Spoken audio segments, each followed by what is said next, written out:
so that I can Mhm. have my phone join. If otherwise, remember how I was getting all that feedback?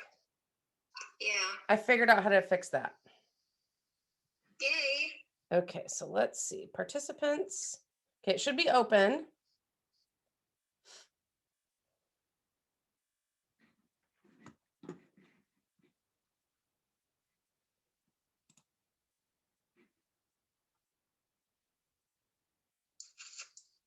I've got little, let me see if I can turn my camera. I got my little sticky notes stuck underneath my laptop and on my tray. Oh my God, look, me too. I got them taped up everywhere.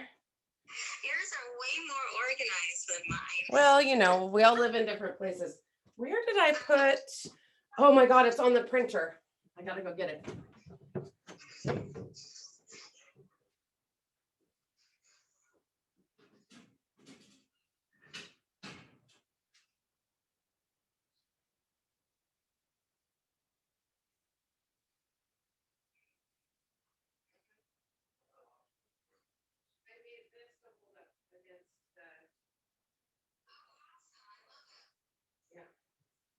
Don't worry, Sarah's gonna go first, babe. You'll be fine. Is he working? Yeah. Well, he's teaching. Oh, that's tough. Okay.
Good morning, Kimberly. I just want to make sure I'm in the right spot. Thank you.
I think I know.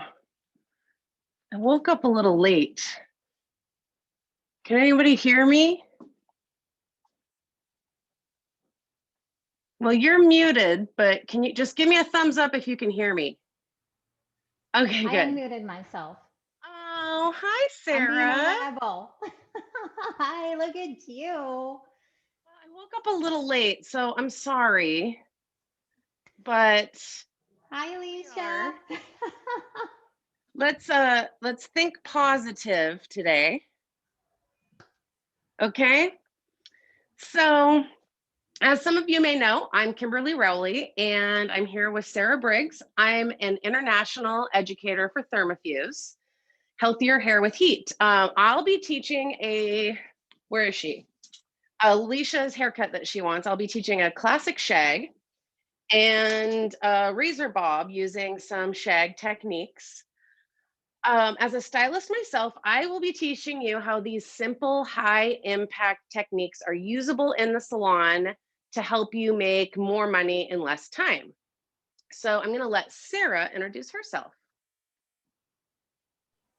Hi, I'm Sarah Briggs. I've been an educator with Thermafuse Healthier Hair with Heat for about 7 years, and I've had the pleasure of knowing Kimberly for that long, and she's fantastic.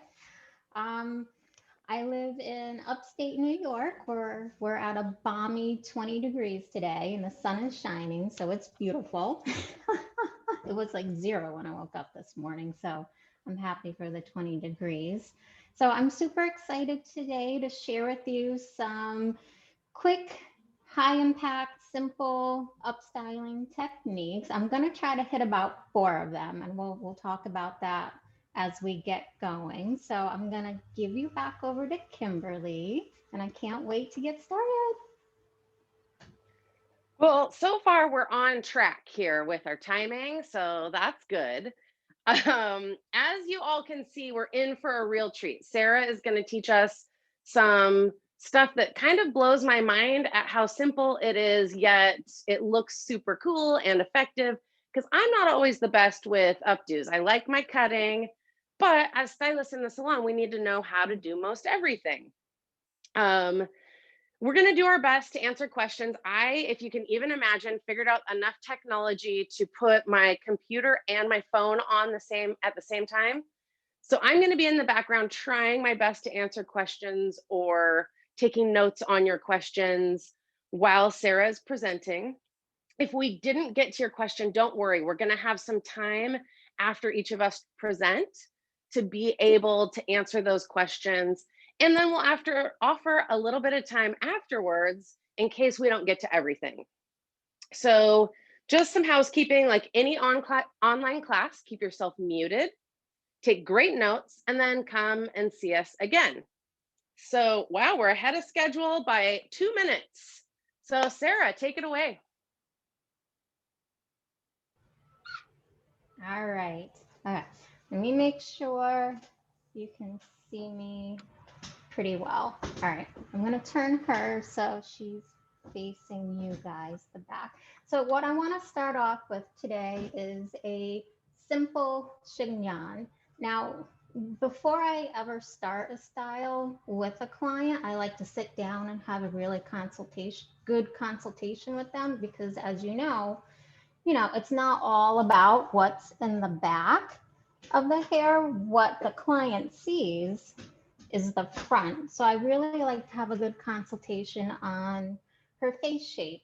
Is she comfortable with her hair all the way back away from her face, or is she more comfortable having a little more fringe over her eye? What suits her eyes, her face shape better?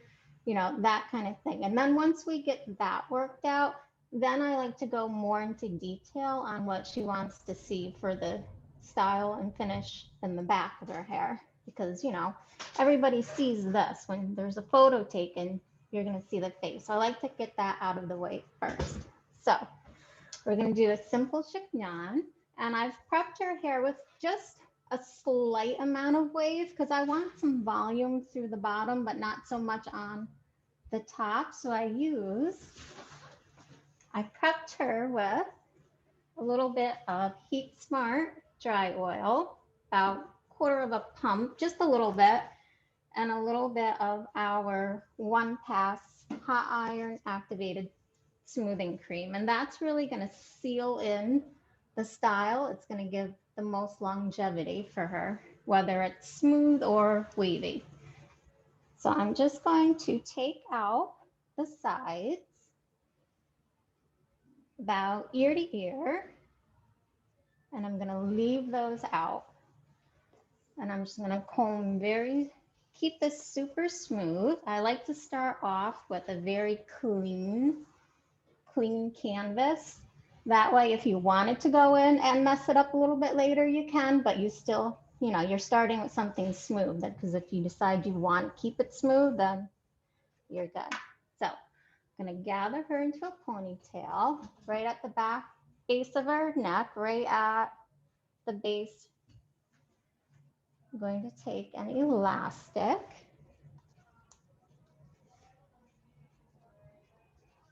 And if you have any questions, definitely pop them up on the chat bar. I can see it, and then we can, or take notes like Kimberly said. All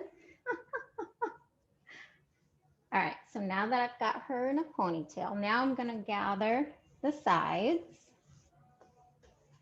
And at this point, we've already talked about she wants to see just a little bit of some tendrils hanging out.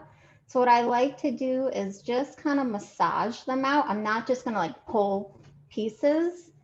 I'm just going to almost kind of like a little pinching motion and just massage a few pieces out. What that does is it gives a little more of a softer look coming out of her fringe. That way, those pieces in the 90s we all used to wear, it was just like one hunk of hair hanging down, 2 hunks of hair hanging down. Yes, This is going to keep it very soft, but very flowy. So you won't really be able to see where each strand is coming from. Like the wind has just softly blown the pieces out. We're going to do that on both sides.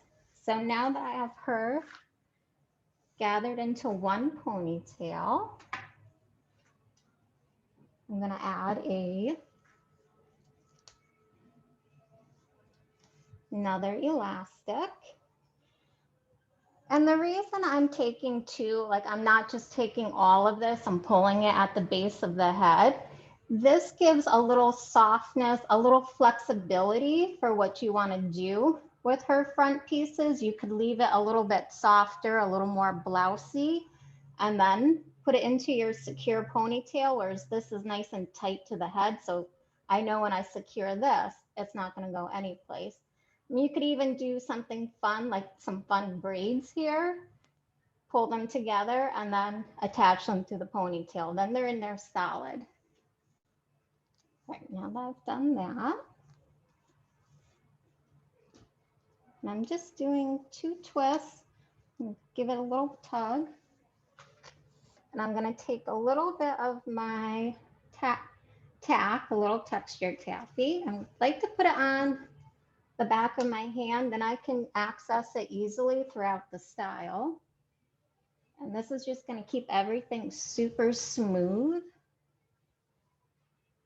but it also gives just a little bit of texture to the hair while keeping it super pliable. Oh, got hair going in my mouth. So I'm going to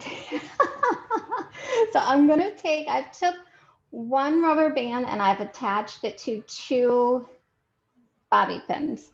And I like to use the more sturdy, darker rubber bands opposed to like the clear elastic. The elastic gets like really super stretchy, whereas this doesn't have quite as much stretch, so it secures really tightly.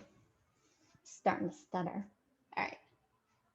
So I'm going to go in with the flat side of my bobby pin. I'm going to pull the ponytail straight up. And if you want, when you first do this, you can attach it, just kind of hold it in place with a clip, then you'll have 2 hands. So I'm going to go in with the flat side. I'm going to scrape it across the scalp, straight, kind of very horizontal. That's horizontally. Yes. And then I'm going to go down at a vertical. So what I'm doing is I'm going in horizontal and then I'm catching the hair vertically. And that's going to keep my bobby pin from slipping back out. And then I'm going to go wrap it around the other side and do the same exact motion. I'm going to go horizontal and then down vertically. And now what's happened, the 2 bobby pins have come in like this and then they've crossed and now they're locked into the place. We're going to drop the ponytail back down. And can you see what it's done already? It's given instant volume. So I don't have to go back in there with a whole bunch of back comb to try to get a big voluminous chignon. That's how you say it, right? Chignon. Chignon. All right. So I'm going to actually take her ends and I'm with an elastic. I'm just going to secure them, but I want to make sure she's brushed really cleanly. I want this to be super clean. And again, if I want to make her into more of a messy chignon later, I can. Start clean, and you can always finish with a clean messy, a purposeful messy. Whereas if you start messy, you're going to end up with a very unwanted messy look. All right, so I've attached her ends, and now I'm just going to fold this up underneath. And you can see there's already a chignon started. I'm going to take a bobby pin and I'm going to attach it to that rubber band. And I'm going to go up and then over. So it's being attached to that ponytail that's already under there, if you can see. See what we're doing? Then I'm going to come in from the other side and do the same thing because I really want some holding power. And because we went in and there's a solid ponytail in there, this is not going to move. You really have, you know, a good solid base. So now I'm going to take our nice smooth chignon and I'm just going to pull it to the sides, right? I'm going to hold it very gently. I'm not manhandling it very hard. I'm just kind of coming in, almost cupping it. And so you can see my hands are kind of on the inside and I'm just gently pulling to the sides. And I'll hold that in place. And I'll come underneath. And what I like to do underneath is I'll actually kind of like sew the bobby pin in underneath. So you're kind of catching little pieces and you're not making a big indentation with the bobby pin. And we're going to attach that to our solid base under the ponytail.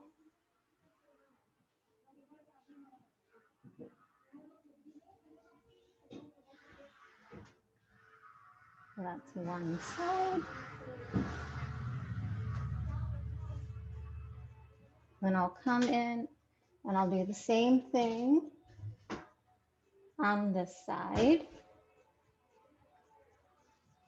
Hold it in place with my left hand. Come in with another bobby pin. Just kind of weave underneath and attach it into place.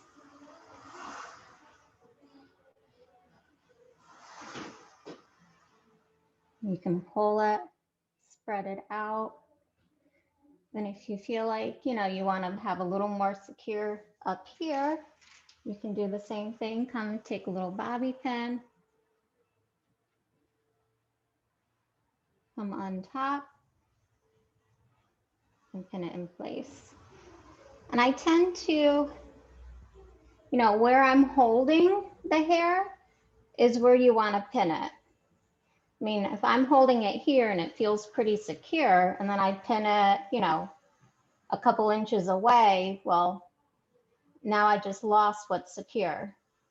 So where you're holding is where you want to pin the hair. You're already kind of establishing a point of anchoring. Anchoring, is that the right terminology? But yeah, like how simple is that? And fun. So you could just go through with your pins. I mean, some people are more comfortable with U-pins at first. You know, if you weren't really firm on where you wanted to put a solid bobby pin, you could go in with the U-pin and kind of place them in. And then if you don't feel like that's the right spot for it, you can easily pop it out until you find the good anchoring spots.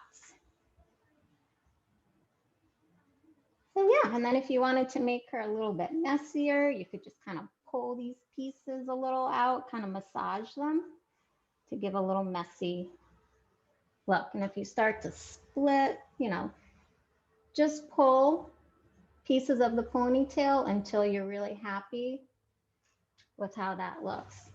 And if someone's got a little bit finer hair texture, you know, they have the long hair, but it's a little bit on the finer side where you might start to get little gaps and holes, I would recommend when you comb out that ponytail after you've pinned it up, put a little back comb to it underneath and that'll fill in the gaps when you go to wrap it under.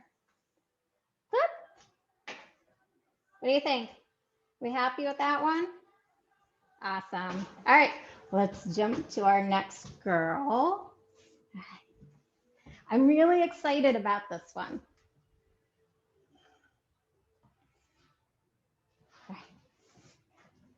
She's got the hair color I want. Actually, you know, we're not that far off. We're getting there. Let me raise her up a little bit, I think. All right, so we're on look 2. We're doing good. How are we doing on time? So that literally, that took us what, maybe 7 minutes, you know? So the key with, the great things about doing some really simple techniques that are super impactful is, when we're ready to get out in the world again and it's deemed safe to go out, to clubs, go to each other's houses, parties, our clients are going to want their hair done, and they're not going to want to do their hair at home anymore. I'm tired of doing my hair at home, So how great is it to have some tools in your pocket that you can pull out to do a really fun up style in like 15 minutes, if they're already in your chair getting a haircut or a color and you're like, what are you doing tonight? Like, oh, I'm going out with some friends. Like, oh, great, you got an extra 15 minutes. Let's do a fun style. They're like, hell yeah. And you just spent 15 minutes and made what? Maybe an extra $65, $75, depending on your area. I mean, it's, how long do we usually have to work to make 65 bucks, So, okay. So we're going to go with this one. This one, I don't really have a name for. It's kind of I know Kimberly's laughing at me. It's kind of a boho-y, mermaidy look. So I'll start a little bit closer. So what I've done, I've just kind of followed her natural fall of her hair in the back. And I'm taking a ponytail section right about at the occipital bone. And this time I am going to use some clear elastics just because she has super blonde hair. I'm going to smooth her out nice. Remember, start neat. Always start clean. I'm going to wrap the elastic around her a few times. And a good tip, if someone doesn't have super thick hair, but you have the super stretchy elastic, I'll wrap it around a couple times and then I'll twist it a few more times. That takes up a little bit of the extra slack. And then I'll wrap it again. Otherwise, you'll be going around and around and around like 20 times. Has that happened to anybody else? It's happened to me. Yep. All right. So I've created my ponytail. I'm going to come up underneath with 2 fingers from the otherneath. Got little scissors. Yes, inserting my 2 fingers up through. All right, and I just pull the ponytail through the center. So I put my fingers up through the center, brought the ponytail up, and pulled it down through. I'm going to tighten that up a little bit.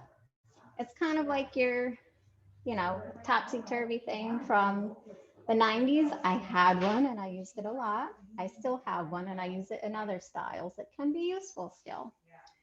So I'm going to go through and I'm just going to pull some pieces because I want this very soft, very flowy. And the reason I'm loosening up some pieces now, you're gonna notice as I go through with each section, I'm gonna pleat out some pieces. That way, if you wait until you're all the way at the end, all that hair is already secured. So you're kind of messing and shifting hair that you don't want to shift. Does that make sense? To do that clearly? Okay. So I'm gonna take a section from her front. I'm going to take a little tap because I want her to be a little bit smoother. And I want a little bit of that texture in there, but I still want her to be very pliable. Set that to the side because I'm going to do a matching section on the other side. Still keep it super clean. All right, so now the fun starts. I'm gonna split that in half. And I'm just gonna kind of twist it. I'm not doing a rope braid, I'm just doing a simple twist. So I'm gonna start with the bottom section and I'm gonna go up and towards the center. That way, when you're pleating it out, these are going away from her face. If I was gonna go the opposite way, I would create volume going down and towards her face. I want everything to go up and away. It creates lift, you know, I think almost every woman wants a little bit of lift going on. I do. All right, so we're gonna go bottom, up and over.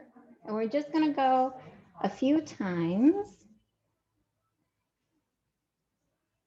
Hold that out of my way. All right.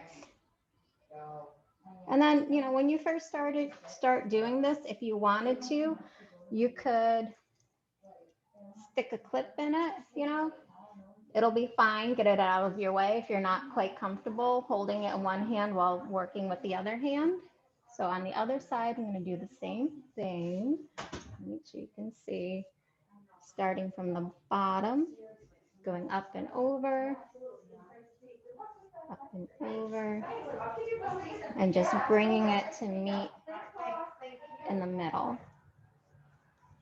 Take my other section. And if you found that it's loosened up a little, you can just give it a little twist to tighten it up. I'm going to take my elastic, my clear elastic. Now, if she had dark hair, you could definitely use one of the regular rubber bands, whatever you're more comfortable with. This is just a little easier to hide in super platinum hair.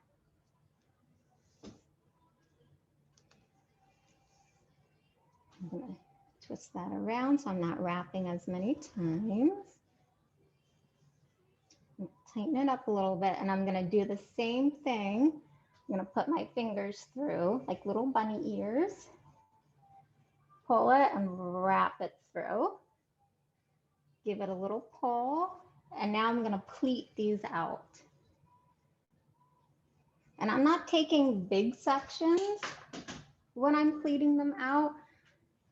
I'm just kind of pinching with my 2 fingers and just kind of massaging those twists. And I tend to like to leave these a little looser. I don't like to pleat too much around the face, because then you're going to start widening their face out when they look straight on in the mirror. It's not as nice of a silhouette. So I like to keep that a little bit tighter there. So I'm going to pleat the other side out. Tighten it up a little bit. And then smooth all this down. I'm going to grab section from both sides again. Split that in half. Wrap up and away from the face. And you're not doing a ton of twists. You're just going back to the center of the last section.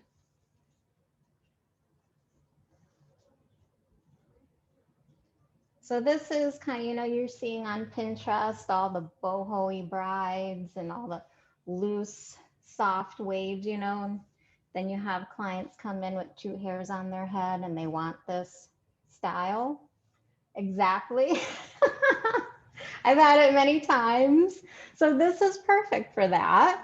And what I would do in that situation is I would actually take cleansing powder. I would prep them with some cleansing powder at the root area, dust it in, rough them up a little bit, even on their ends. I would even put a little bit through the ends. It just kind of gives the ends, for lack of a better word, a little more girth to the ends, a little more solidity. Is that a word? Kimberly, is that a word? Solidity? Sorry, I like to make up my own words as I go along. Kimberly's give me the thumbs up that it's a word. If not, we'll just call it a thermofuse word. It's a thermo word.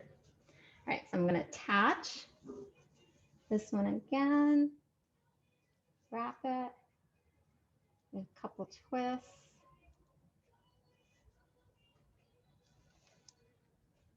Tighten it up. Hopefully my face isn't in your way. Pull it out. And you can see what I'm doing is I'm actually building layers into the style.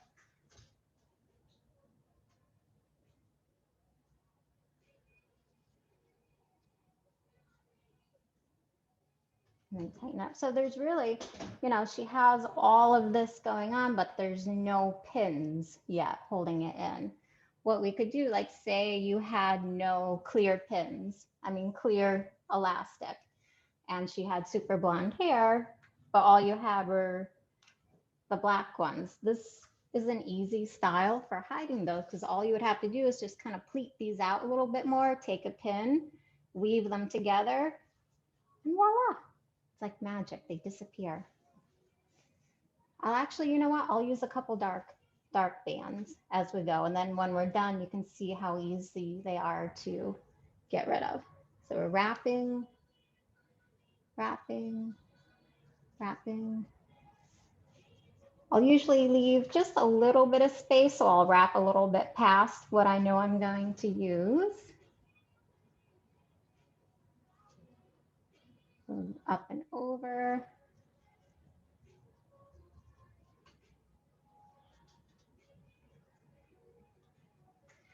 And normally what I would have you do, or what I would normally be doing, is I would be standing directly behind her. That way these would be lined up perfectly centered to each other, you know, but because I'm to the side, you know, they might get a little zigzaggy. It's okay, it'll add character.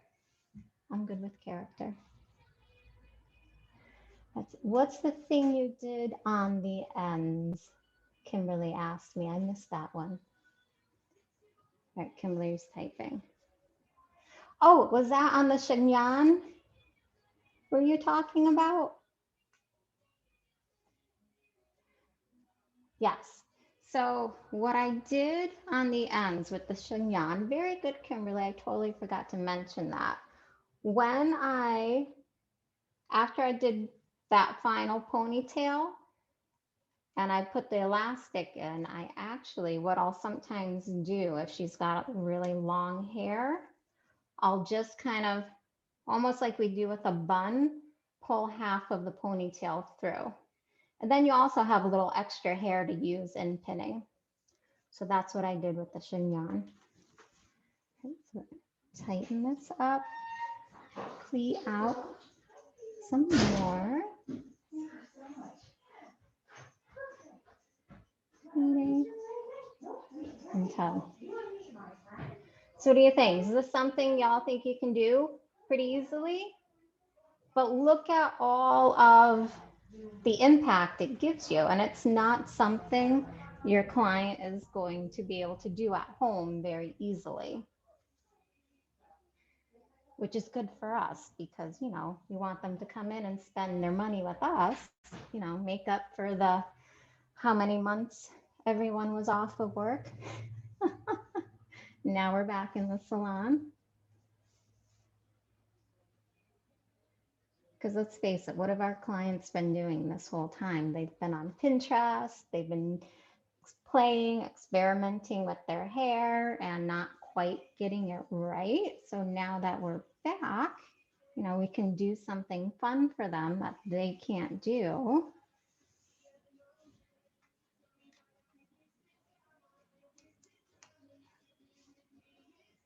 Okay. So this, you could, honestly, you could go all the way down to the very end of the ponytail doing this. I've done in the past, but you know, we're on a limited time today and I really want to give you guys as much as possible.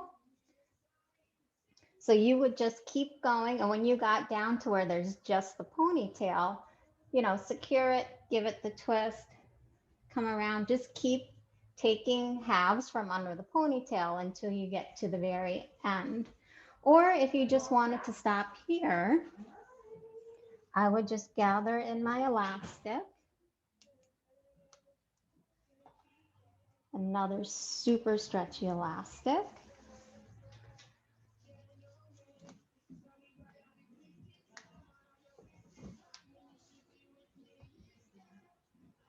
You can adjust, pull pieces out.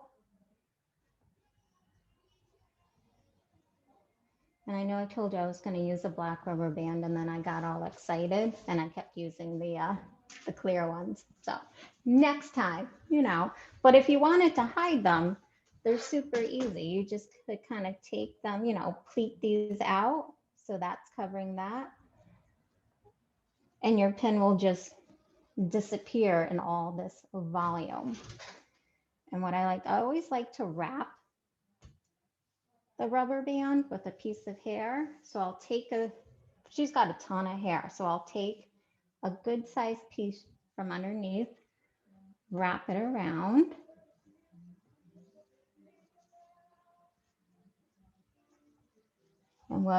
And a few people once showed me a really easy way to do this.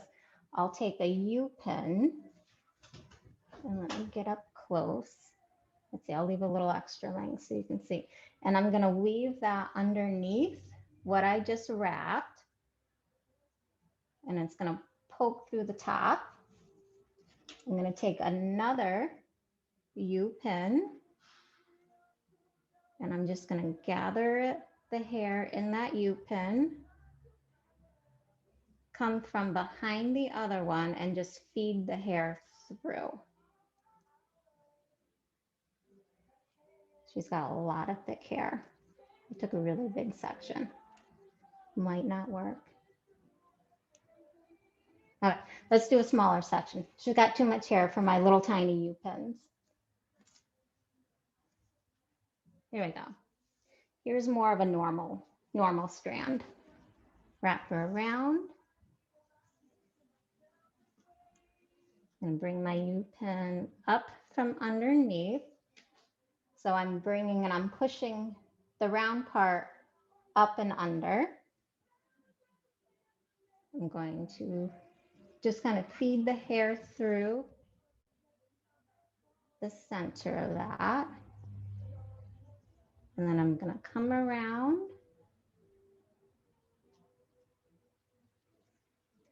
Just being slippery on me today. There we go. I'm going to feed it through almost like you would the topsy-turvy. There we go. So now it's in that U-pin and I'm just going to slide it through. So now it completely disappears. So what I did, I brought the U-pin up underneath. I put the hair in this one. I slid it through. So now the hair's in this one and then brought the hair under the wrapped hair. Make sense? It took me a while to figure that one out. I watched someone do it and I just, for some reason, my brain could not fathom it up until this week. So go me. I saw that like 5 years ago. All right. So what do you think about this one? We good with that? Everybody's got that? So that's another one that, depending on how much hair they have, how far down you want to go. I mean, you could do that in like 10, 15 minutes and they have all this fun stuff. They're very mermaidy, boho. You could put a little clip in. You could really dress it up and have some fun with it. Also a really good bridal style for those brides that want all of that texture in the back of their hair, but they still want it to stay the entire day. All right.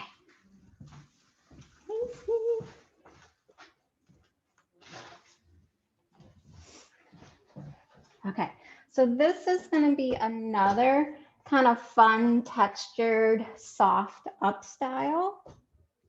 She has shoulders. Love that. All right. Let's see. And her, I put a little bit of soft wave. Again, I used our Heat Smart Serum Dry Oil in the one pass just to place a little bit of a smooth, soft wave to her hair, just to give the look some texture. And when I'm using that kind of soft wave, I like to have a very wide tooth comb. That way, I'm still maintaining some of the wave, but it's just kind of breaking it up enough. And for her, I'm going to do the same type of sectioning that we just did. I'm going to follow the curve of her head. And what I like to do sometimes is I'll just kind of follow with my hand, I'll kind of cup her head and then push up, and that'll kind of determine where I'm going to place that ponytail. You know, it's just kind of sitting at the occipital bone, just above. And that's when you start to pull some of these pieces, you're going to get the most push because the head is already rounded a bit there. So when you're wanting volume, that head form, that shape is going to assist you. Make sense? Okay.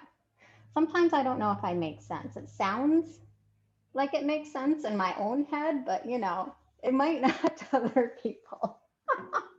So for her, I want a little added texture and volume to her hair. She's a little on the fine side.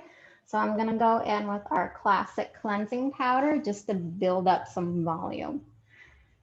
Now, if you had someone that wanted the same look, but they had a ton of thick, heavy hair, you could, you know, do a very soft wave like this, but I wouldn't wave it as close to the scalp. Kind of when you're using your curling iron, start a little bit further down the strand, just kind of seal it a little bit at the root area, and then give a little bend at the bottom. That way, you know, you're getting the smoothness up here. You're not adding extra volume to already voluminous hair. You're just adding that little bit of wave and smoothness. All right, make sense? Yeah, okay.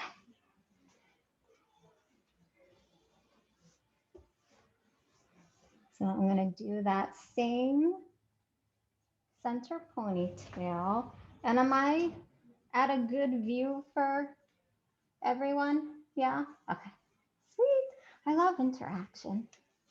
I miss interaction with people. Although I do get to interact with my clients quite a bit. Yes, Kimberly, right? Right. So I'm going to secure my ponytail. Now, whenever I'm doing a ponytail, I like to keep the hand that I'm holding the ponytail with underneath. So if I want this to be a little bit smoother, I'll brush and then I'll grab. I'll hold it firm, I'll brush it and grab it. Because if I brush it and then, you know, let go, I'm losing that smoothness. But if I'm holding it in the palm of my hand that whole time, and I just release to let the brush go through, I'm still keeping that nice and smooth. So just a nice tip, especially when you're doing super smooth looks, smooth chignons, things like that. One little thing to keep in mind. So I'm going to put my elastic in.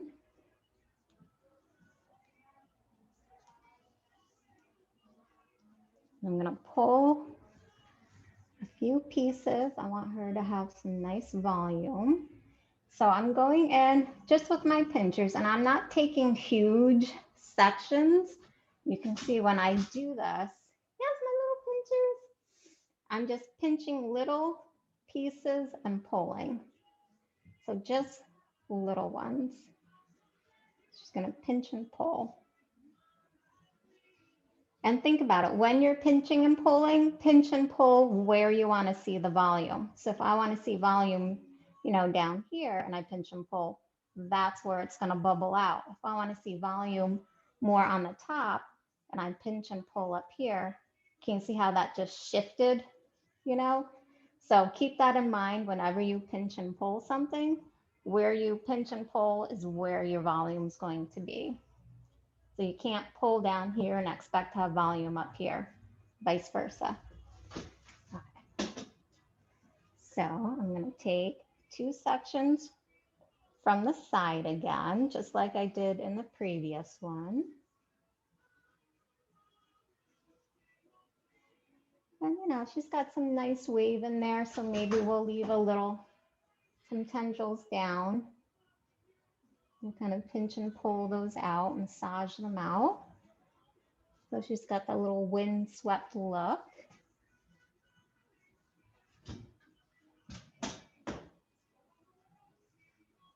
All right, so now I'm going to gather these two sides in my left hand, go in with my elastic.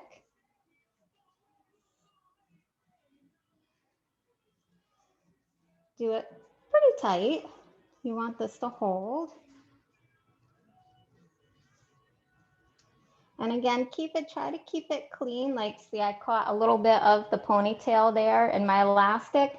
Just pull it out now and then make it nice and clean. Otherwise, you're gonna create added little texture that you don't necessarily wanna see. You just want the texture that you put in there on purpose, if that makes sense.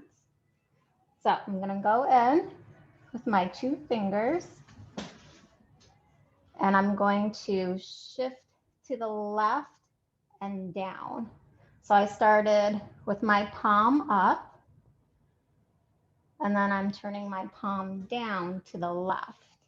And I'm going to pick up that ponytail from underneath and I'm going to pull it through. I'm going to tighten this up under there. So you see the texture we just created. And then I'm going to go through and I'm going to loosen some of these pieces up again. I'm going to create my intentional texture.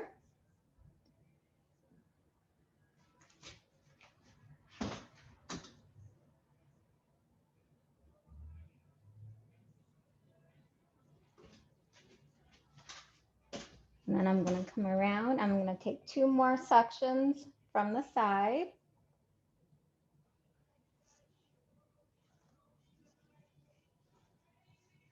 Smooth them.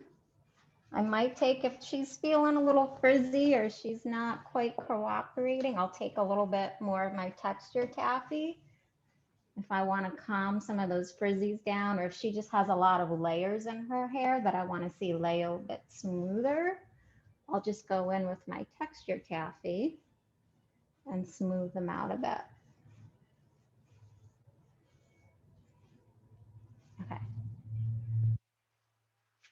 I'm gonna attach that in another elastic.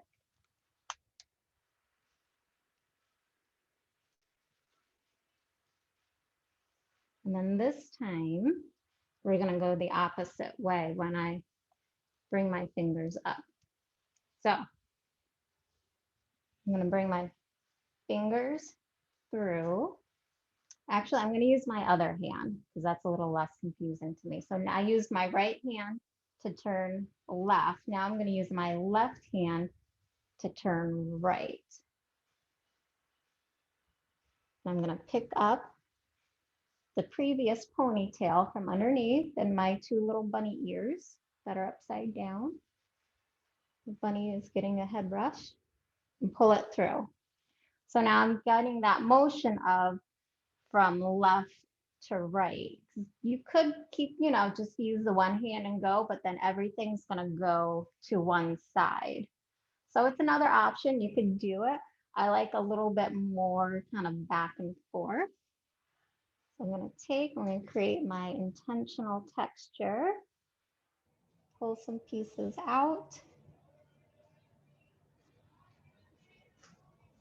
And I think I'm going to get 1 more section on her. So I've got split this in half and kind of pull that down smooth. So those ponytails are going to marry together. And I'm going to create a ponytail from the 2 side pieces again. And then this time I'm going to use my right hand and go to the left.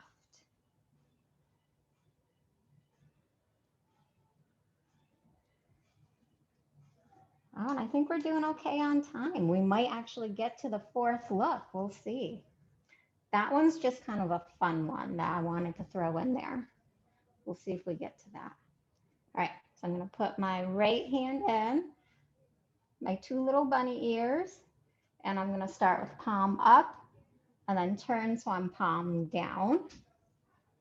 Grab that bottom ponytail, pull through, kind of tighten this up a little bit, and then create my intentional texture. So now you could do a few things. You could just kind of leave the ends out and she just has this very soft, flowy look, or you could gather them, put them in a little ponytail and bring them up and create a nice little soft chignon. I actually did that with this one. So if you didn't really want to leave the ends down, if she wanted it a little more formal, you could just gather them up and do a cute little chignon. What do you think? Is that an easy one too? Another quick style. All right.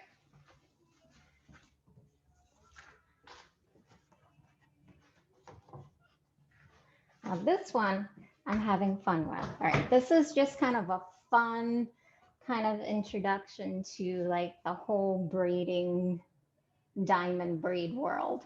So this is more of a, I can't remember the actual technical name for it, but it's more of a multifaceted diamond braid is what I would say.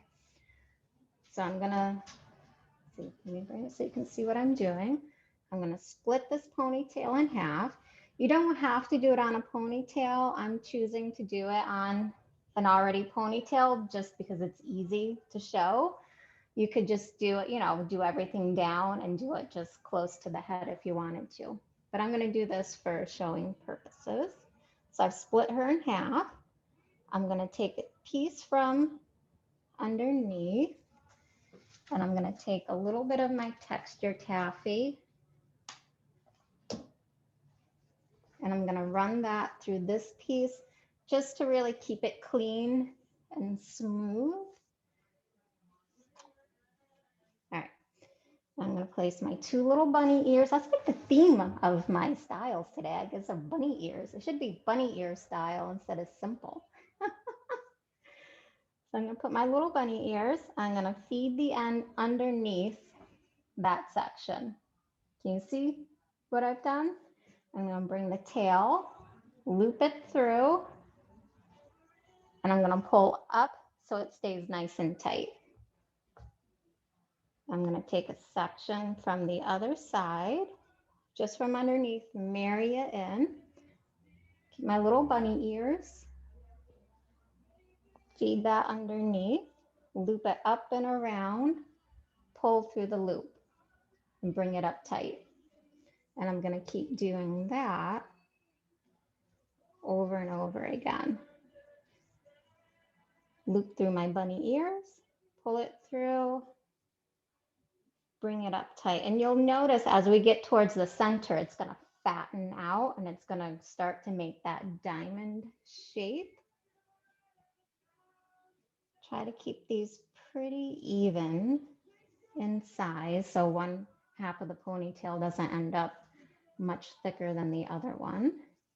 Add a little more texture taffy, put my two little bunny ears, loop this underneath, pull it over, and I'm pulling it through the whole, kind of like when we taught our kids how to tie their shoes, what was it, bunny ears under the loop through the hole, through the burrow, something like that.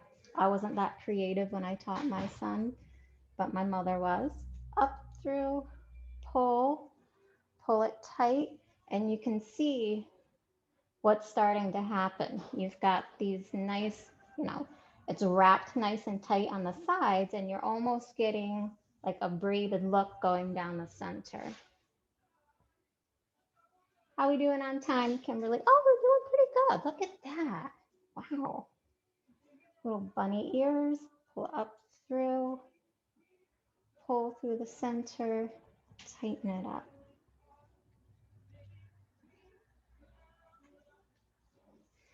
So another tip for some of our other styles that we did, if we have people that have, super fine hair, another thing you could do if they want a lot of volume to their hair and you're able to book the time and have them come in a little bit earlier or book a little extra time into your service appointment and actually wash their hair, use like the Fix-A, get some volume in there, some boost to really blow dry that volume into their hair. So you're setting yourself up for volume.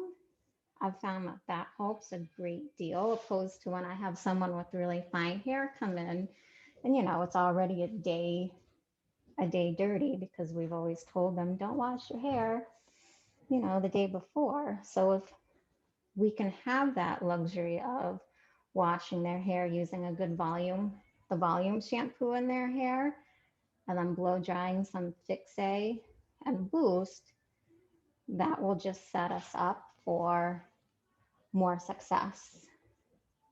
So my bunny ears over the top, looping through. So we see what that's starting to do. Like, how fun is that, right? How fun is that to do that to a client, and they look at the back of their hair and they're like, how did you do that? And you're like, it's magic. I'm a magician. Loop it through, but yeah, it's so easy. It's one strand going down the center and one repetitive motion over and over again. And you don't even have to hold on to the sides to keep them out of your way. They're just, the center's naturally pushing it out of your way. So you just have to hold on to this one section going all the way down. Now, once you hit the center, it's kind of widened out there, you'll start to skinny out a little bit, and that's going to create the diamond. Now, she's got a ton of hair, so if we keep going with her, she's going to have a really big diamond. What someone, most clients don't typically have this amount of hair every day. She's just the exception. So you'd have a little bit daintier of a diamond braid, multifaceted diamond braid. So fingers through, wrap around, grab with my little bunny ears, they have strong bunny ears, pull through. And I would keep doing that till the end. And for time's sake, because I know we're starting to run a little low on time, I want to be able to answer some questions. I'll show you how I would finish this off and secure the bottom. So we'll just pretend I've already gotten to the bottom. I've got a nice little diamond braid going on. I'll take a clear elastic and I'm just going to attach that to the end that I left off on.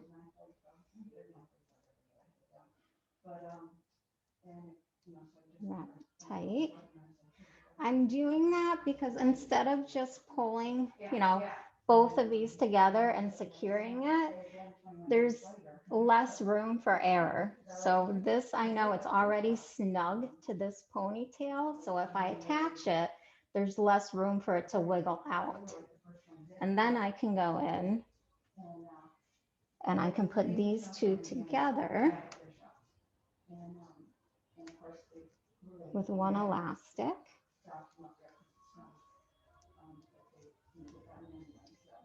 Pull it tight, and then I could wrap my little piece of hair around to give it a nice finish. Use my little U-pin trick, feed that up underneath. She'll be a little bit easier. Her hair's not quite so thick as our last guest. She was a little out of control. You can feed that through. Pull it through the hairpin and just bring it down. And now you've got a perfectly secured ponytail. Love you too. So what do y'all think? Any questions? Anything I can answer? What do you do if you pull too much? If I pull too much of... if when you were doing the side thing and you kind of were pulling it down, I think I would accidentally pull a big blob, and then that's my problem is I'm like, what do I do with it now? I would practice one, but if you do pull too much, all right, so say, let me see, get her. So I got a little crazy with her, with my little pinchers, and I just kind of. Yes. She was talking about, oh yeah, look 3. You guys got it. Okay, good. Yeah. So I pulled too much. So what I could do, because this is such a blousy look, I could just kind of take and gather it a little bit, gather the ends, kind of give them a little twist, and just pin it into where the elastics are. Awesome. Good? Yeah, I know. thank I've done that so many times too. I get a little over enthusiastic and I'm pulling, and then I'm just like, ooh, that's a little much. So I'll just kind of take it gently, kind of comb those pieces, fold them in, and then just kind of take with your bobby pin and kind of weave it into one of your anchors. Then if, you know, say it bunched up a little bit there, you could just take one of these pieces, kind of spread it out a little bit. And voila, it never happened. I'm going to practice on my daughter. So this is, we'll see. Maybe I'll send Awesome. you Mac bedroom. Well, okay, I think any other questions? That was a good one. Yeah. All Chirp, right. chirp. Yay. Cheers. Well, thank you so much for hanging out with me and my upstyling. I'm so excited. We've got Kimberly up next. She's going to do some really fun things with her cutting. I love it. I'm excited to watch her. I always learn something when I watch Kimberly. So without further ado, here she is. Okay. Oh, you don't need to know that I'm in my daughter's old bedroom. Okay, we're back on this side with my fake brick wall. Thank you so much, Sarah. Everybody give Sarah a round of applause. I learned so much. Shake and wave so that, there. Oh, I'm too loud. Well, I like with Zoom, you guys all know how this works, right? Whoever's the loudest gets the biggest box. No? Okay. I'm always the loudest. Anyway, that was awesome, Sarah. I think it's really usable, and I loved the way you progressively added things on so that if my little lizard brain needs to start with the first one, I totally can. So thank you so much. I have some fun styles for today. Let's see, which is the good stand? I prepped my dolls a little earlier to show you what they would look like when they're finished. But let's get my wet doll head and see if she's going to behave for us today. So I have all kinds of notes taped on my wall. So let me read them and see what I'm supposed to be saying to you right now. Thank you for coming. Thank you so much. Thank you. Thank you. Okay, cool. I'm teaching a classic shag. Shags are pretty popular right now. We've been learning a lot about them.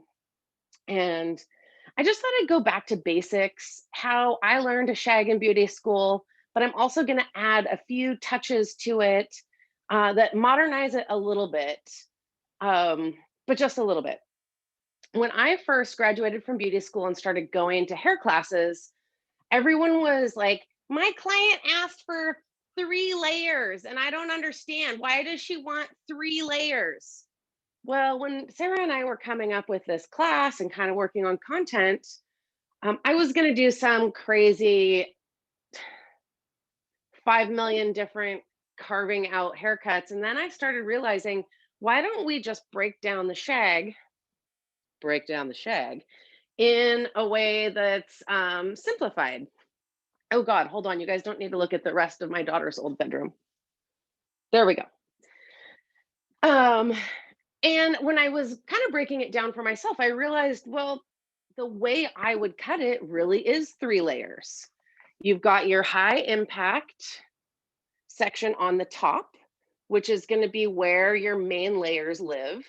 You've got your medium impact section through here where we connect the top to the bottom. And then this is your bottom layer. So I'm wondering maybe if the ladies asking for that were getting, they just saw the way the client or the stylist had broken it down. So anyway, this is going to be our 3-layer shag. I'm going to moisten her a little bit to get started. Now, I don't know if you all deal with doll heads very often. I know that we're kind of get out of here. I know that we are kind of dealing with them a little bit more right now because to practice, we don't necessarily want to use up our valuable time in the salon because many places still have restrictions. I am so jealous of you people that don't.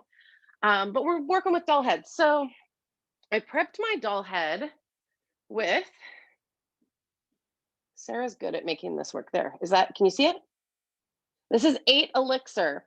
So it does all kinds of crazy things. Like I use it to get food and blood stains out of my clothing, if you can imagine, but it's an enzyme cleanser. And this is a good waterless shampoo. So for a doll head, sometimes they have some residual processing on their hair. And this is a great way to break through that. You would just saturate the hair and let it sit on for 5 to 15 minutes and rinse it out really good. I like to use this right before doing a perm. And I know some of you are like, what? I don't do perms. Well, some of us do. And a lot of people are asking for them again. In fact, Alicia, give us a little wave. She's my go-to. I ask her for a lot of advice about perms because she's an expert on that. So this is a great way to just prep anything. You've got a client coming in that you're just not certain what's happening on their head, or everyone's depressed and not taking showers. So, you know, the lady that's like, I didn't wash my hair. Yeah, so that's good for her. But now I'm going to re-moisten my lady with a little Thermacare. Her ends have dried out a little, and let's get to cutting. How about that? So we've checked our 3 layers. Oh, I need a comb and scissors, right? So we've checked our 3 layers, and something really important about a shag is if you've ever cut one, do you remember beauty school when you cut your first shag and you're like, why does she only have strings on the bottom? So we need to make sure that there's enough hair. So see how we can see the comb a little bit, but not really through here. But on the sides, see how we can see the comb through her hair all the way up and down? We wouldn't want to overly layer that. So let's check the next section. Let's drop it down and see how much hair we have to work with. This is how you make a shag usable on a thin or fine haired person. We just need to check and see how much hair is left. Now, obviously she's got plenty dropped down in the back right now, but let's just check the sides. So she's got a little bit more hair here. So we could layer a little bit in here, but we can definitely layer on the top. We already know that there's enough hair here and layer it on the top. We just have to be really careful when we're connecting point A to point B. So let's start with our top layers and see where we get. I'm gonna put a clip on my body, which I haven't done in months. Very exciting. All right, so I'm gonna cut her from the center because I'm gonna give her a middle part so that she can go either direction. And we're not gonna start with any radical bangs or fringe or whatever you wanna call it today. We can add that in later. So, are we excited to cut some hair? Or follow along? Okay, so our middle section down, is that the middle? This is our middle section, and we're only going to the round, the top of the head. I'm not going back behind that because my next section, I'm gonna go back behind that. So to make my job a little easier, just gonna rest that. Let's find out where we wanna go. Lips. Let's get a little bit more radical. Let's start her layers at her nose, okay? So let's come back up here. Now I'm gonna find her nose again. Yep, I'm pretty close. Get out of there.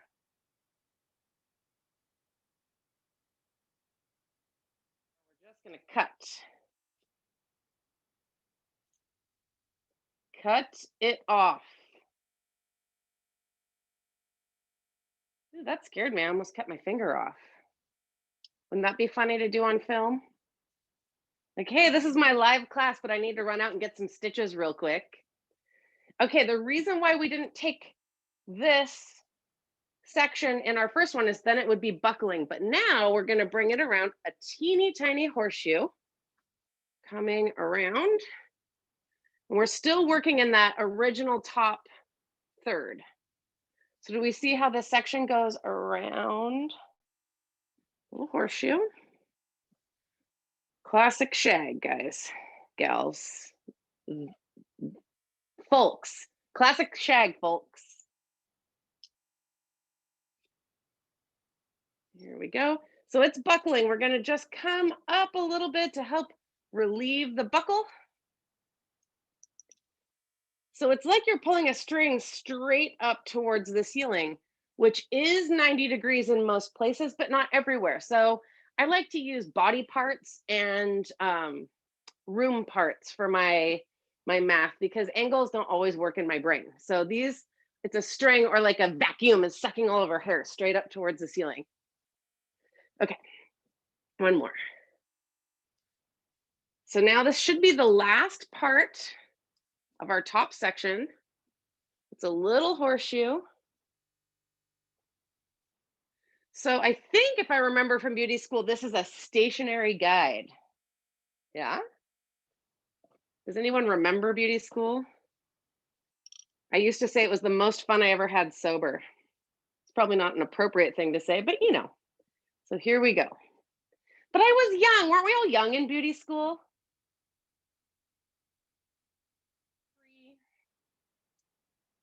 Cut off that string. Okay, here we go. Straight up. Oh, I'm losing it. Straight up.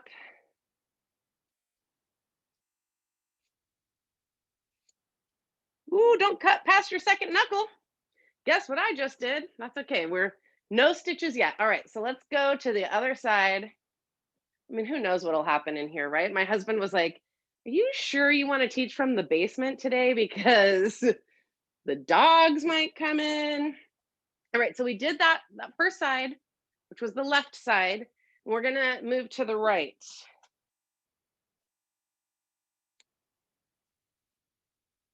Horseshoeing around. So the middle is already put in for us. We'll have two sections on this side because we already cut the middle. And I like to cut from this side because I'm right-handed, so I'm going this way. Oh, that's a disaster over here. Get out, behave. I can see my guide a little bit on the other side. I'm not going to cut past our second knuckle this time. Maybe next time we'll throw caution to the wind here. Straight up towards the ceiling. Holla. All right, one more.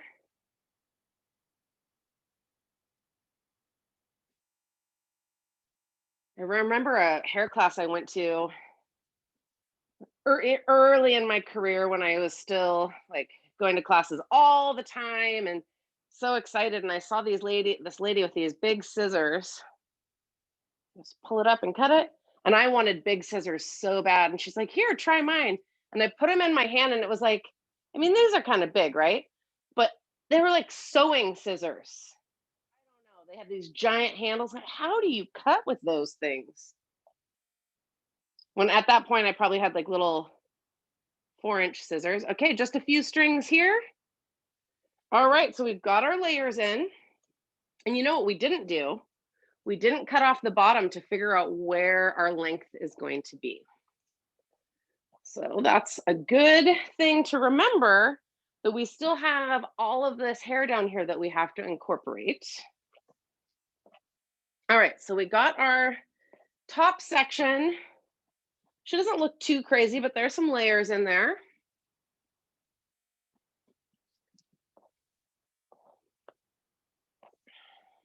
So what is the difference between thinning and texturizing? Right. Does anyone remember taking their written test? I swear to God, when you go to take your test for your license, you're asked all these questions that you've never heard of before in your life. And I just remember, I think I learned more from that test than I did in beauty school.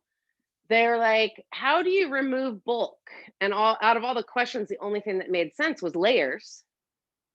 But I'd never heard that before in my life. But so I would say that is actually a way to thin the hair, but isn't that just going to make the hair bigger? I don't know about you, but when I have layers, it's like big, big hair. Okay, I'm rambling now. Let's move back into this haircut. Okay, so we need to establish our length because Mama forgot to do that. So I like to cut most everything blunt and natural fall, but today we're going to do a little bit of point cutting so that we can keep the texture throughout the haircut. So this gal, she wants volume. We don't want to thin it, but she doesn't want a big blocky end either. So point cutting is going to allow us to continue on with the texture of the haircut. Come on now.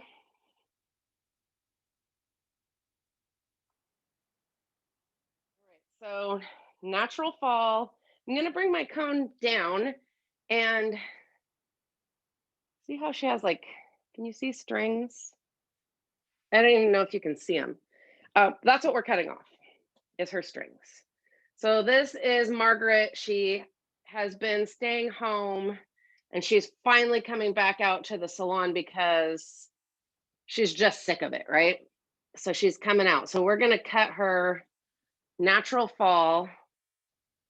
So I'm holding the comb like this, and I'm point cutting like this. Sometimes in the salon, I'll have them stand up, but a lot of times I try to get my workout in at the same time so we can do some squats, or you can just get down on your hands and knees and cut their hair from there. But if your client's tall and they have long hair, just go ahead and have them stand up at this point. So we're going to drop down our next section. We've all seen hair cutting before, but it's fun to refresh, right? Oh God, I'm losing my mind over here. She's got like 4 strings of hair left. So let's go ahead and cut. Just point cutting the strings off. And this is going to maintain our perimeter.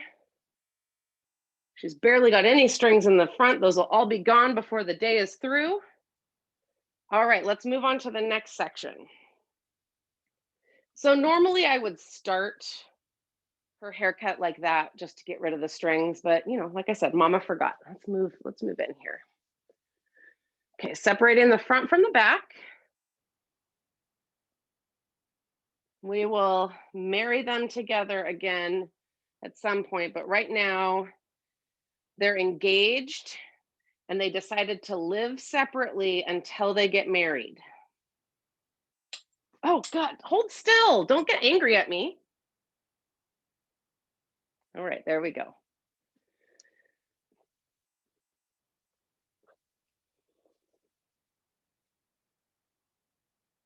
Oh, I'm gonna lower her down a little, maybe, I don't know. All right, I need these clips. Let's get this out of the way.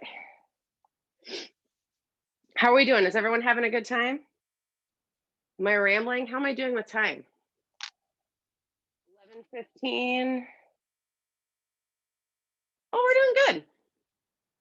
Okay, so we're gonna match the top section with the bottom section by using the middle section for blending. So remember those 3 sections we had. So we're gonna take this out.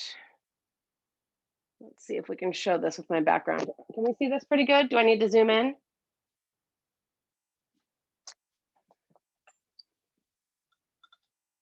Okay. So we've got this all together. Oh, yeah, I think I have room for it. Okay. So what we're looking for is this bottom section to drop out and this top section. Can we see anything? Can you see that okay? It's not getting lost in my bricks. All right, so this is the bottom of our top layers. And right here is the bottom of our perimeter. So what we're trying to do is just get rid of these strings. So there's still solidity on the base, just getting rid of these strings. And again, we're just going to point cut so that we maintain texture.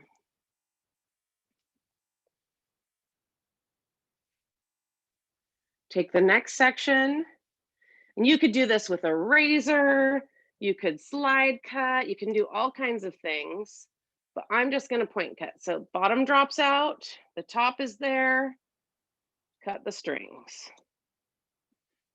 Okay. And I am using a little bit of a traveling guide. God, I haven't used these terms in years. Just so that I make sure that there's no strings that I forget to cut off. If you wanted it to be a little bit more textured, you could use a razor there and make them each their own section. Okay, we've got the bottom of the top layer and the top of the bottom layer. See the stuff that's droopy? We're going to cut it off. Okay. So now we move to the other side. Same thing.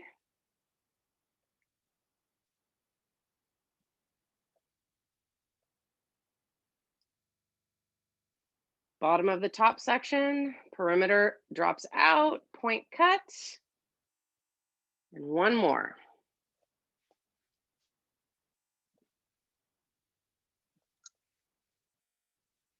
And I'm excited to get to the next part. But we gotta do all the work along the way to get there. So sometimes we wanna have these really edgy haircuts. And you know, something like an avant-garde style haircut, you might not want to use your basics, but a really good edgy haircut a lot of times has the basic haircut in first, and then we go in and we add the details, but you got to know where you're starting from. So this I think is pretty fun.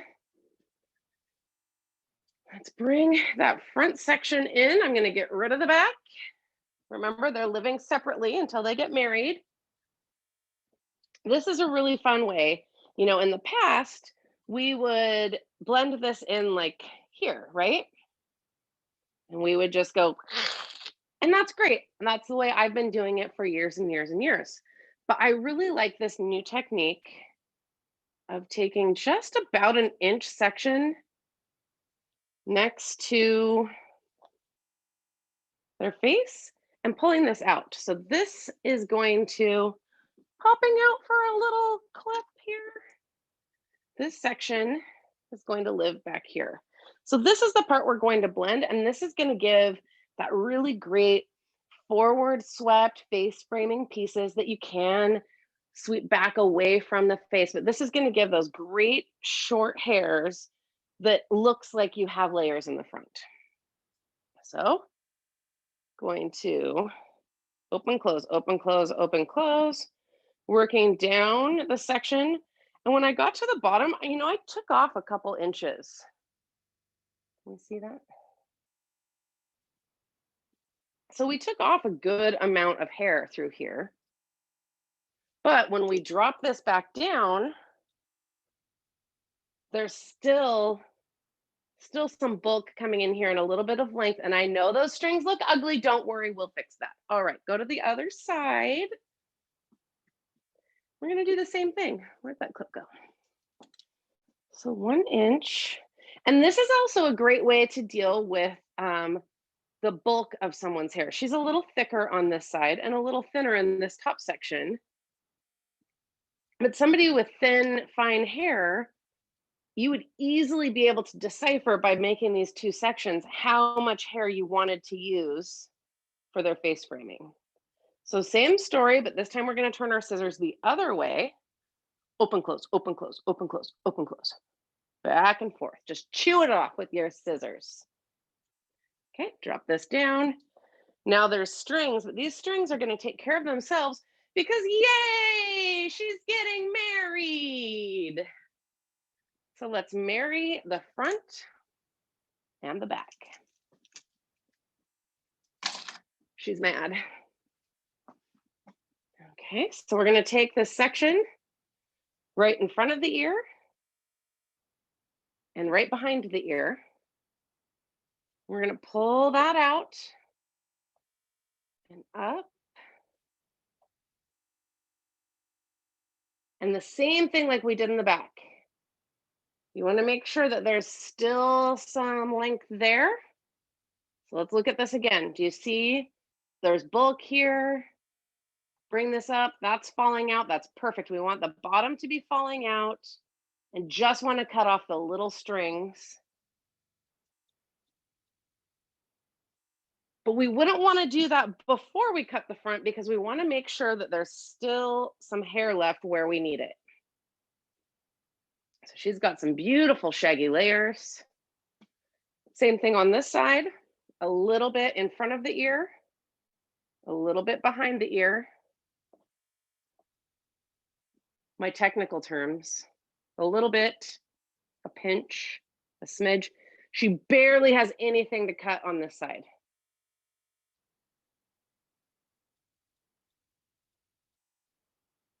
But she's like our conscience, you know, her hair. Always let your conscience be your guide. She's letting us know how much hair she has to cut. So we can see how this falls back. She's going to be able to wear her hair in a sassy shag. We could be a little bit more aggressive and put some massive bangs on her. But, you know, she's got this great layers. She could be like a total rock star. Her pony is going to have some cute, undone, fluffy stuff. Does anybody remember the Bump It? Guess what? She's going to be able to get that Bump It look without having to use the Flip and Bump It. Plus, that was just weird. I'm so thankful I had short hair during that phase. Okay, probably going to fall down on the hair in here. Okay, I haven't seen any questions pop up. Okay, I see a couple. Oh, cute. I got a message from a friend, Sarah. She's messaging me. Okay, so we're gonna move into the next haircut. And this is a shaggy razored bob.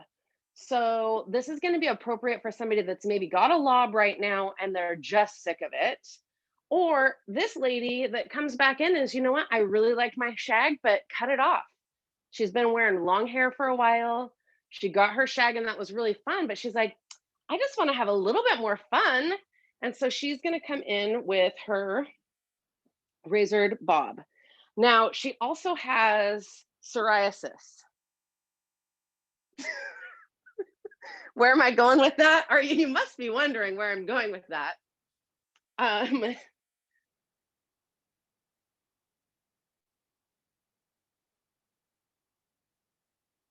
go. Assa astringent. Okay, so I know you guys all love Thermadan and it's a great product, but this is going to be your big guns for somebody that's got, you know, the super itchy patch. This is going to make that feel so good. I have a lot of clients, especially when we're in dry skin season right now, but really we've got a lot of stress too. So have a lot of clients with itchy scalp. So we're going to go ahead. The minute they sit in your chair and they're like, I've got this dry patch. Oh, I just don't, do you have anything for it? You're going to get this out and you're going to spray it right on their dry patch. Get in there, spray it and rub it in. And then you're going to start doing all the other things. Have your consultation. Consultations are important, right? I mean, we should have them. You're going to talk about what Aunt Margaret did by herself for her solo mission in her living room. You know, we're going to catch up on a few things. And while you're talking, she's going to notice, they're going to notice a little bit of a tingling, a cooling sensation, but they're going to notice that their scalp feels better.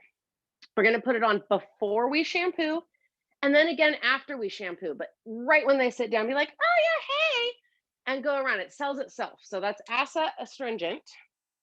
Took care of my little lady here. I'm going to go back into her hands. Gosh, this doll head has some nice wave. It's almost a shame to recut her, but let's cut it off. I've got more.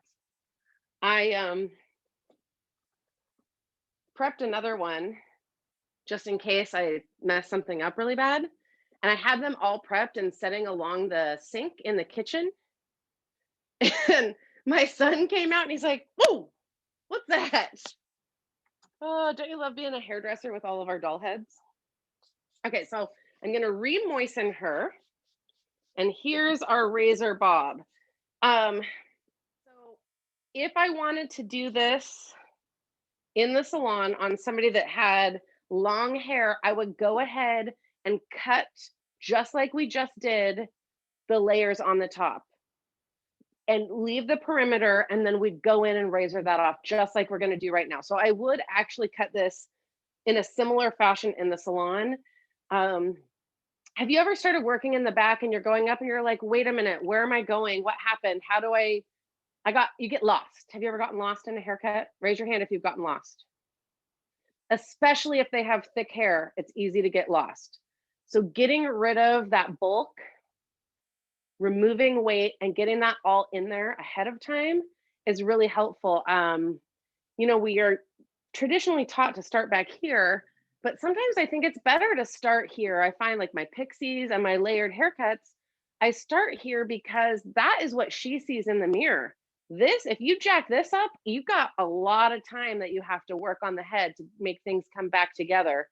But if you start here and bring everything to work with this section, it's like I'm joke around letting your conscience be your guide. But if you let her hair dictate where you're going, we run into a little less trouble, especially with layering, and especially with these kinds of kind of aggressive layering. All right, Thermacare, where am I going? So I was practicing last night with, I have clips somewhere. I was practicing last night with one of my friends she's really great. Her name's Kristen. She made the flyer for this class. And I was practicing with her on Zoom on how to have my phone and my computer going at the same time, but I had them both facing me. And so it was like two of me on the screen and she didn't know who to talk to. And it was really fun. We had a great laugh. You guys, this technology thing, we're hairdressers, right? We are really good at doing hair and we're great at communicating with people, but all this other stuff, it's hard. But you know what I'm loving about it? Like Sarah's talking about, people are going to want to go out. And in some places they are, and everyone's excited about kind of coming out of this phase. And just like the butterfly cocoon story, right? It's like cliche, we use it, but we're gonna feel like that. We're gonna want to go out and peacock and put our wings on. And it's good to have, where was I going with that? It's good to have some styles to use. Yeah, I really had a point, I swear. But it's good that we're taking education. Oh, I remember where I was going with that. But I think education has changed forever. There's a lot of things that are changed forever, good and bad, and that's another conversation. But I think education has changed forever because, that $700 class in New York City, but if you can attend it online, all of a sudden you can take the $700 class, but you didn't have to pay $1,500 for your hotel room and your flight and your food to get there. So maybe some of these other classes, no, this will not be a $700 class, but maybe, taking all of these classes are going to be a little bit more accessible to all of us. And I'm really excited to see the art and education that comes out of this time using technology. Okay, here we go. This is going to be a little bit more traditional sectioning. We have our section in the back. We've got our comb, we've got our razor. Okay. So I'm going to bring her length up just a little bit above where her front layer is landing. I'm going to start in the middle. She's got a tangle. Who did that? Why do you have a tangle? There's my fingers. Here's my razor. I'll put my foot down here so she doesn't go flying. And I'm going to pull up. So here's what that looks like. What do I do with my comb? Fingers and razor are going to be flat like this. So let's get a little bit closer. You can see my floor.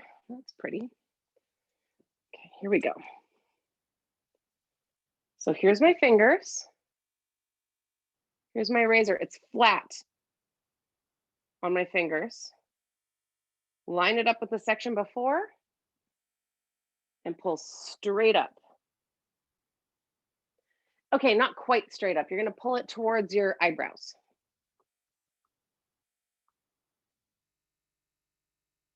Same thing. Okay. Have we cut like this with the razor before? So here's your section.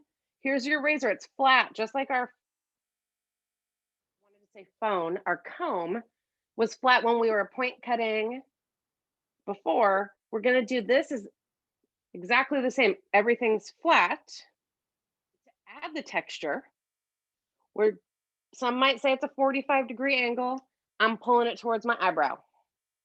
You're just kind of arcing out. So what this does, the reason behind it, there's a lot of reasons behind it, but it adds texture.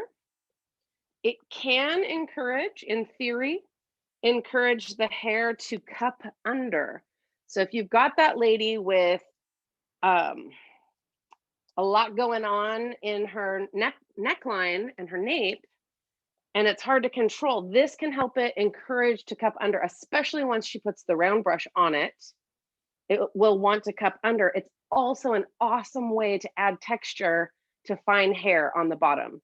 That gal that just wants a little bit more movement and texture, but every time you cut it with scissors, it just falls away. Okay, she needs a little bit more remoistening. Now, Thermacare is a great leave-in spray. My curly girls like it for revitalizing their curls the next day. It's got extra UV protectant in it. Fine hair, you can shampoo with volume shampoo and then follow up with just a spray leave-in, very weightless. Okay, we're gonna start the same way we started before. So remember, flat razor, like that. Let's get the comb out of here. I'm gonna stick it in my bra. This is what it's gonna look like in the hair, okay? So the middle section, and we're just using the same guide. Middle section, line it up, put my foot on the brakes here and pull up. There we go.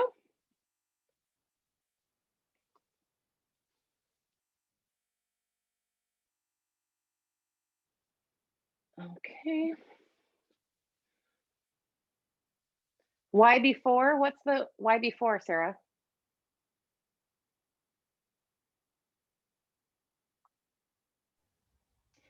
Why do you spray Asset before you shampoo? Oh, that's a sales point.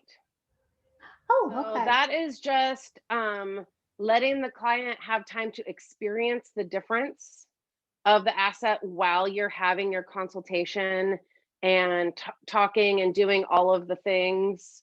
It gives them the opportunity to feel it working before you get in there and start scrubbing and doing all of that. So I'll put it on again after that, but this is their scalp how it would normally be when they come in or when they're at home. Brilliant. I love that. Awesome. Okay, so we're gonna keep working around. Flat fingers, flat razor, pull it up. That's a great question. Yeah. And something that's really important that in the salon, I mean, we want to make more money, right? We love our clients, we love what we're doing.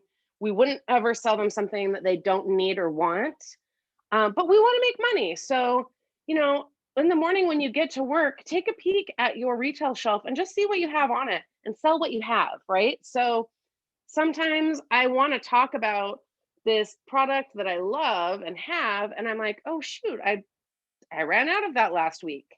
But that's when you get out something like Asset or cleansing powder or something that you just maybe haven't touched on in a little while and start talking about that because it's an additional product. It's something most people don't already have. I mean, Asset and 8 Elixir, I mean, these are miracles. I had, you know, a lot of people are suffering from depression right now. We don't need to get too deep on that, but I had a gal come in and she hadn't washed her hair in over a year. And her mom was forcing her to come in and get a haircut. And you all know what kind of a situation that was going to be for me. But she was like, must have dealt with some sort of trauma. I can't even know what it was. Hi, I'm coming. There we go. But she couldn't lean back in the shampoo bowl. She would just start and like crying and stuff. And it's 14. I felt so bad for her, but I was able to scrub her scalp pretty good with the 8 Elixir and get in a hair. Thank God her mom had done some of the work before they came to remove hair.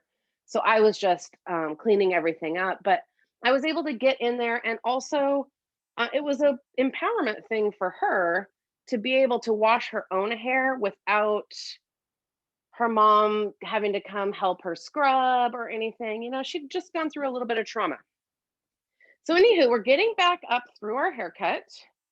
Let's start in the middle again. Flat fingers, flat razor, pulling up. When you see me taking my stance in here, like giddying up, I'm putting my foot on the bottom of the thingy tripod because I don't want her head to fly off or me to fly off. So let's keep going. Flat fingers, pull up. Oh, I should look at the time. Oh, I'm getting close, huh? I've got, okay, come on now, 10 minutes. Oh, we're doing great though. Doing great today. So keep going.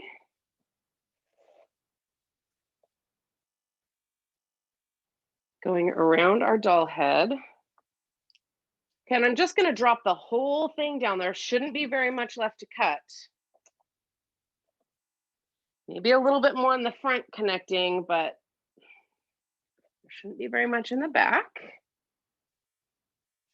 Remoisten.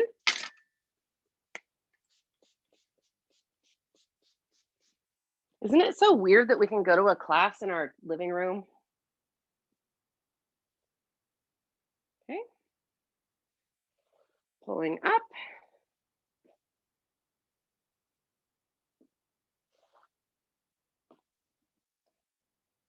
So we're just right behind the ears here.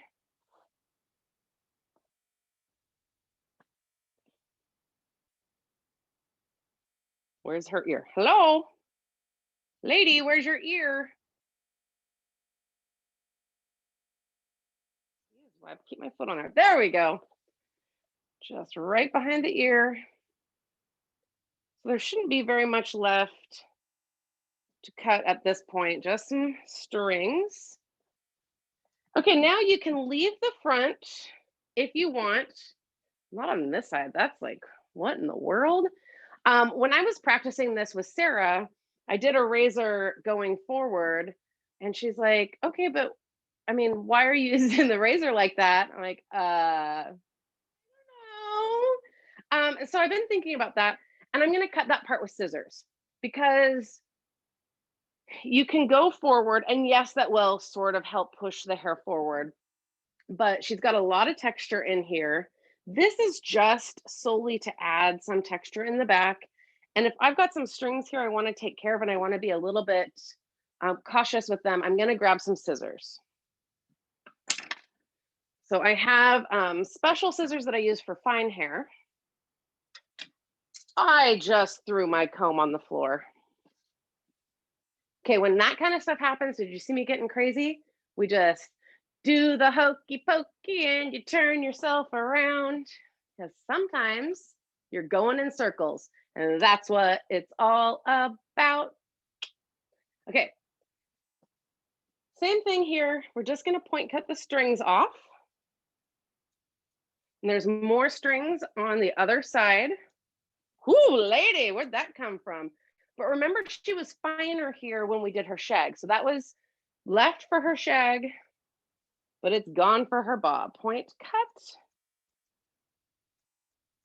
Keep the texture. All right, so, well, she's lopsided, but let's show the finished look in the salon. We would make sure, and I just did a little curly bit on this. You can see how the bottom wants to stack just a little bit. But how, because we already had that shag in here, she's got so much texture and layers.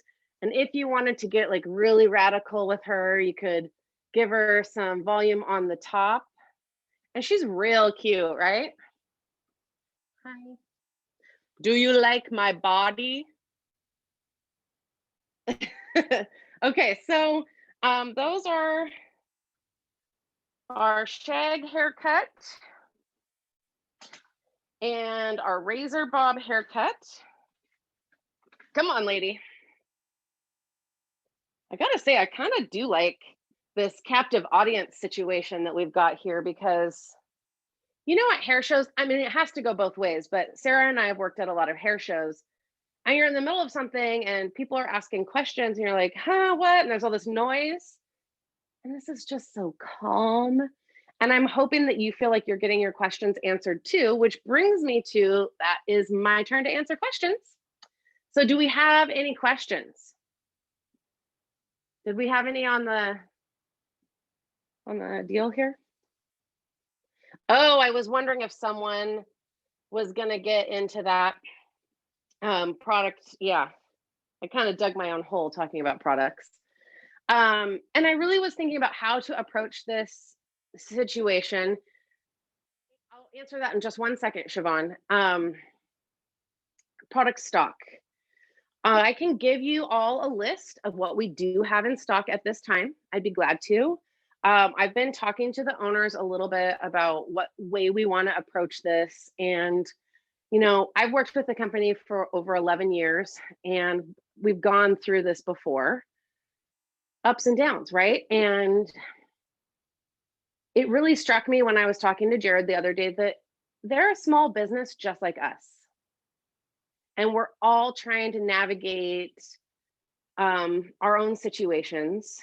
And I would love to have more information about things too, but manufacturing, the supply chain, I mean, we're all going through it. I bought a couch September 9th that has not arrived yet. So we're just kind of all going through that. I would love to answer any of those kinds of questions in a little bit more depth privately. It's just easier because I can go about that for a long time. Siobhan asked about if I use a guard on my razor. If that's a guard, yeah, I'm gonna tell you one thing about razors is I will never use a straight razor. I'm a cosmetologist, not a barber. And if someone ever asks me, even though it's legal, if someone asks me to do it, I just tell them it's illegal for me to use a straight razor because that is not my deal. I don't cut on the skin with scissors either. I'm just kind of like cautious, but yes, that's a guard on the razor. Do we have any more questions? Let's see. I see Lisa, so Siobhan. Oh, Alicia, that's sweet. Thank you. I appreciate that. Awesome. Okay, we've got, God, we're way ahead of time. I love it. Did I answer all my questions? Tips for really thick hair. I think we went over that. Oh, best consultation questions. Yeah, before the upstyle, I think Sarah really touched on that well. Like, do you want some stuff out and planning for that ahead of time? But in the haircut, you know, they come in, they want this shag, they want these layers. Do you braid your hair a lot? Because if they do, this might not be the best style for them unless they want little pieces popping out all the time. And Sarah did touch on some ways to use tech to help lay those pieces down. But that's going to be one of my first questions with somebody with a shag is pulling their hair up and braiding. Because you can pull it up and get your like bun, but if they're the kind of person that's a runner and needs nothing touching their face, you know, we're gonna talk through maybe keeping the fringe a little bit longer. And this one, if it's your lady, I mean, I'll cut somebody's hair short, don't get me wrong. But if she's worn long hair, she did that, and her next time she's coming in, I'm gonna ask her if there's something going on in her life that she needs to talk about. I'm gonna make sure that she's not just having a crazy day and gonna hate me, or if she just needs this change so bad that I need to give it to her because she has no control over anything else. So we're gonna talk about that kind of stuff. I'm not gonna say no, I just need to know why, the why behind it. Okay, any other questions? I don't know. Sarah, did you see any more questions on there? I did not. I think Okay, sounds good. I think we did. Yeah, I think you did a good job of kind of answering as you went along. Great. And now if anybody has any more questions, feel free to get them to us. I have a little thingy here. We'll send you all out a little survey after the class. It's anonymous. Oh, Lisa, thank you. That's really, really nice. You know, we hope you loved every minute of this like we did. This has been really fun. Sarah and I have been putting this together for a long time. This was Sarah's brainchild. And I'm like, okay, let's see what happens. And so we're pulling it together. We're also going to be doing this class with, you know, probably some updates. Thanks, Angeline. That's really nice. Thank you. We're going to have some updates to the content on the 22nd of March. We're going to do same time. I want to say same bat channel, but I think it's a different login. Again, that class is also going to be free.